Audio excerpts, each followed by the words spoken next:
thank you, first of all, for being with us today. And as a professional swimmer, you say that when you're in the water, you're no different from the person swimming beside you. You said you will forget who you are, what you did in life, and which country you are from.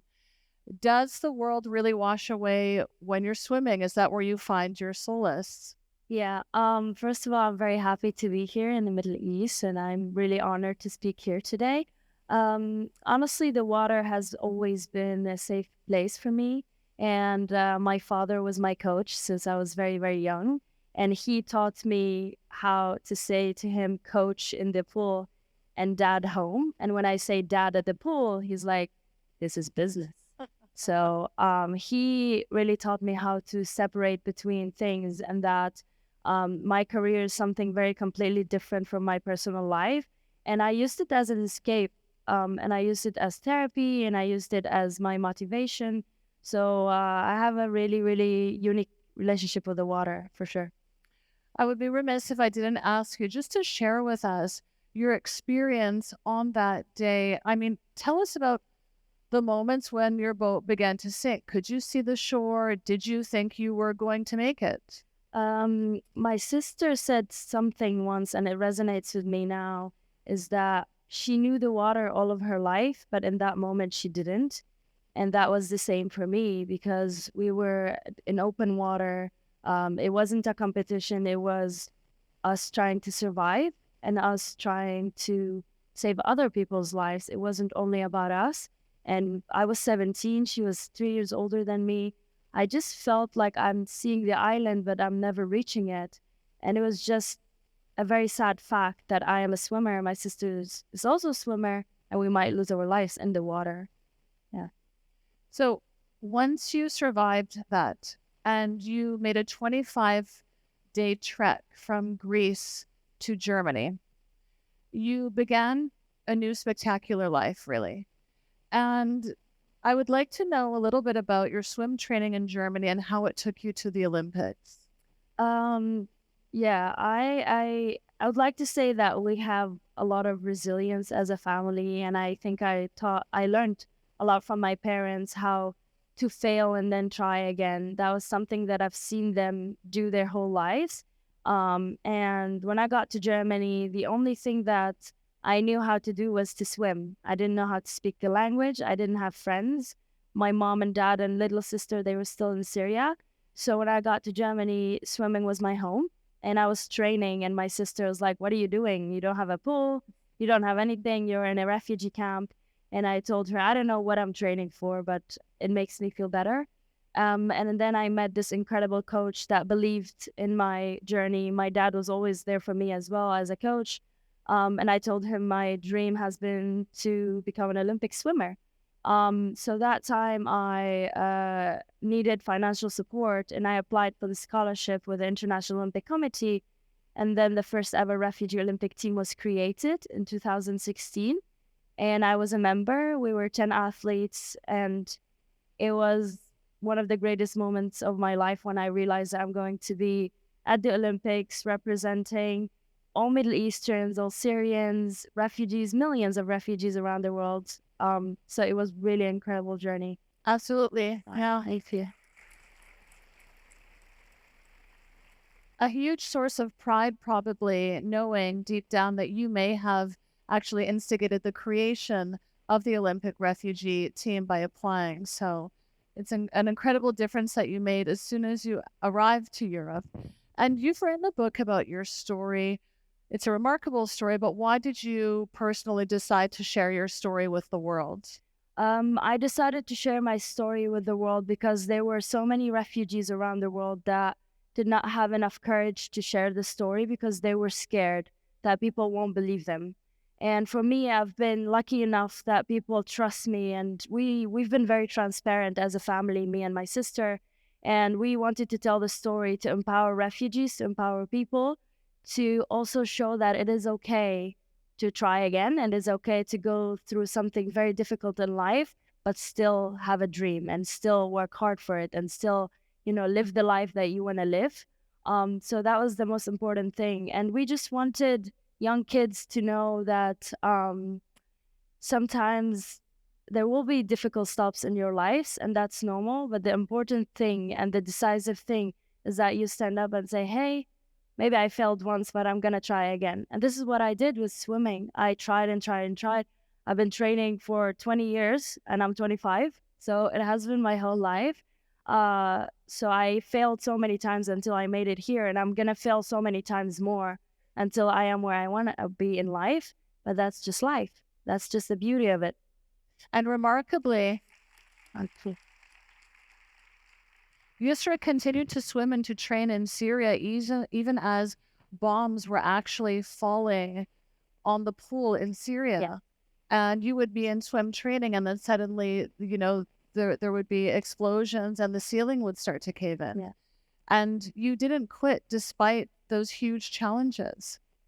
Yeah. As I said, my parents are very tough ones. And my dad was always pushing for swimming. My mom was always pushing for education. And I think they're both the reasons we are who we are. What pushed me is that it was the only hope I had in life. It was swimming. It was, as I said, my escape. It was the place where I felt safe. And there were so many bombings that happened, so many things that happened that honestly, there could be 5 movies about what happened in the wartime alone. But again, it is so important. It was so important for me and still important for me now that I be a fighter. I want to be a fighter. I want to be someone that help people understand that it is really okay to go through all of this and still get out of it okay and be happy, be okay, talk about it, and bring awareness about what's happening in the world. And speaking of movies, Netflix created a film. It's called Swimmers, and it's Yusra's story. I would like to know how you felt being depicted by somebody else, and was it true to your story? Was it true to life? It was very difficult. I really wanted not to like the actress that's playing me, but honestly, she was so incredible. The first time I met her, after 2 hours, I felt like I knew her my whole life. Both actually, it was played by 2 real sisters as well, which is incredible. The bond you see in the film, we are really like that, and I would say 80% of it was reality. And I feel the most important thing for us was to portray the stories of other refugees. So when you watch the movie, you're interested about each and everyone in the movie, not just Sarah and Yusra. And that is something that is really important. We shared this story and we made the film because we wanted to share the story of millions of refugees and let people know that people are still crossing with and having those horrific journeys just to get to safety and have a better future and have a better chance in life. So that was the main point for us when we told the story and made the film. And Yusra is the youngest ever UNHCR Goodwill Ambassador, a very suitable position for you, I would say. Tell us a little bit about what that work entails. Honestly, it's both fun and difficult because I worked with UNHCR since I was 19 years old.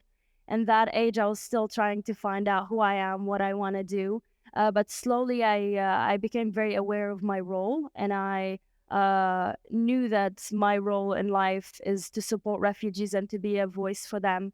And slowly, I started going to refugee camps around the world. I started visiting refugees and listen to their stories, listen to what they need, try help and tell my story as at events such as this one to let people understand what refugees go through and let people understand, basically changing the perception about what a refugee is, because unfortunately in the Western world it's such a bad word, or like people think if you're a refugee, oh, you come from Syria, you had nothing in Syria. And I'm like, no, I had a normal life and I was happy. I loved my country. So that's what we were working on. And it has been really an insane but really exciting journey with them.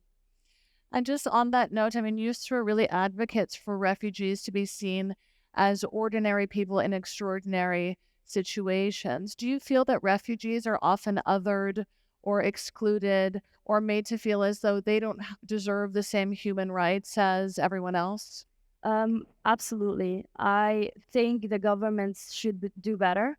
I think there should be a system where we let refugees in, because obviously they did not choose to leave their countries. They leave their countries because they're unsafe. They want to protect their kids. If you're a mom, you can understand that. If you're a dad, you can understand that. You want to protect your kids at all costs.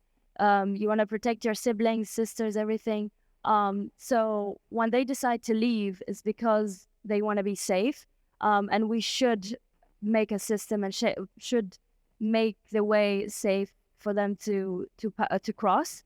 And there is a lot of pushback, and I saw really horrific footage on, whether it's on the internet or TV, of the pushback, and it makes me really really sad, because they already go through those horrific journeys, and then when they get to the destination, they're being pushed back to take another horrific journey back, or to figure out what they're gonna do in life. So I really hope that I can be a voice that changes that and really helps refugees find their peace. I think you already are doing so. And I know that you are launching your own humanitarian organization to help educate women and find employment for women. Tell us a little bit about that, if you would. Yeah, so the foundation is gonna focus on sports development and education. And I feel like I want to advocate for kids, men, women. And I feel like most women in the camps, they do not have any privacy and they cannot do anything of their own. And I want to make it possible for them to have sports lessons. I want to make it possible for them for kids in camps to get an education. As example, for me, sport made me who I am today, and education helped. So these are the two areas where I can help refugees worldwide with.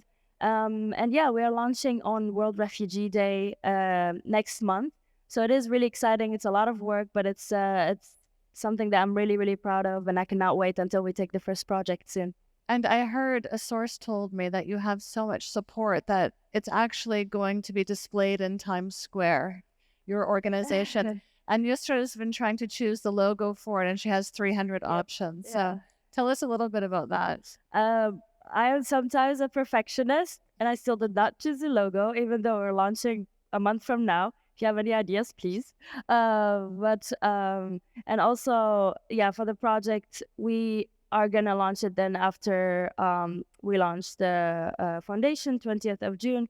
And as for the Times Square, I am working with a company called NASDAQ, and I'm going to speak for them, and my foundation's name, and maybe a portrait's going to be then a portrait on in the Times Square on the NASDAQ tower. That's incredible. A company called NASDAQ. So it's the NASDAQ. That's incredible, Yusra. Thank you. Fast forward to 2023, and Yusra and her sister as well are on Time Magazine's list of the 100 most influential people in the world. Thank you so much. Yeah, I see. What was your reaction to this news? At that moment when I found out, so it has been such a high after the film was released, and when you have a high, you're like expecting the next high, if that makes sense. And I was like, in my university, I was just somewhere having a speech, and now like, what is the next step? What am I gonna do? Although I have the foundation, I want to have a brand and everything, I have a plan, I feel. And then I got that email, and I was like, wow, God has a plan for me. So I was really, really happy, especially that it's me and my sister, and it's such an amazing accomplishment, not just for us, for all refugees around the world. It shows that there are success stories, and the success stories are way more than the negative ones. And I feel our story is a testimony of that. And we really hope to inspire and aspire to be, the best, and to help refugees around the world. And that's exactly what we're trying to do. I think you've been doing a great job at that. And just as a final question, who do you really admire from that 100 most influential list? Who is your top pick from the list? Honestly, there are so many people. They're all incredible. I had some conversations with a few of them, but I would probably pick my sister, because I've been copying her my whole life. I'm not gonna like. How is she? Good. she's in Berlin, and she is still volunteering. She still works as a humanitarian. She has a documentary that came out about that as well. But yeah, I choose my sister because honestly, I learned English because I wanted to be better than her. I swam faster because I wanted to be better than her. And my mom would dress us like twins the whole time. And I really believe she is my twin in life. And she inspires me a lot. And the courage she has is really inspiring. So I'm very lucky to have her. Some healthy sibling rivalry. From Syria to Europe, to the Olympics, to UNHCR, to Time Magazine, yours is such an extraordinary story, Yusra. Thank you so much for sharing it with us today. Thank you.